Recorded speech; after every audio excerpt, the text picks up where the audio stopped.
চলতি বছরে শুরুতে শিক্ষার্থীদের হাতে বই তুলে দেওয়ার পর থেকেই নানান ভুল ত্রুটি নিয়ে শুরু হয় সমালোচনা। দাবি ওঠে পাঠ্য বই সংশোধনের। সমালোচনার মুখে বইয়ের ভুল চিহ্নিত করতে উচ্চ পর্যায়ের কমিটি করে জাতীয় শিক্ষাক্রম ও পাঠ্যপুস্তক বোর্ড।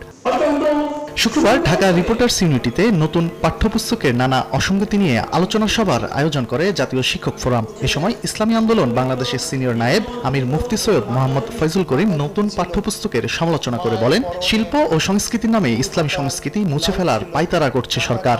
আজকে শিক্ষার নামে কি চলছে? আজকে গোটা বাংলাদেশ গোটা বাংলাদেশটাকে সমকামীর মধ্যে নিয়ে আসছে, বইয়ের মধ্যে নিয়ে আসছে, শিক্ষা দেওয়া হচ্ছে, পাঠ্যক্রমে সেইটাকে দেওয়া হয়েছে। যেখানে আমাদের দাবি ছিল যে বাংলাদেশের প্রত্যেকটা শিক্ষা প্রতিষ্ঠানে একজন ধর্মীয় শিক্ষক নিয়োগ দেওয়ার, সেখানে তো একজন ধর্মীয় শিক্ষক নিয়োগ দেয় নাই, বরং ৫,১৬৬ জন গানের শিক্ষক নিয়োগ দেওয়ার প্রক্রিয়া চলতেছে। নতুন কারিকুলামে একমুখী শিক্ষার নামে মাদ্রাসা শিক্ষাকে ধ্বংস করার পরিকল্পনা চলছে জানিয়ে মুফতি ফয়জুল করিম বলেন, দেশের মুসলমানরা এখন মুনাফিক হবার পথে, এখনই সময় সবাইকে ঐক্যবদ্ধ হওয়ার।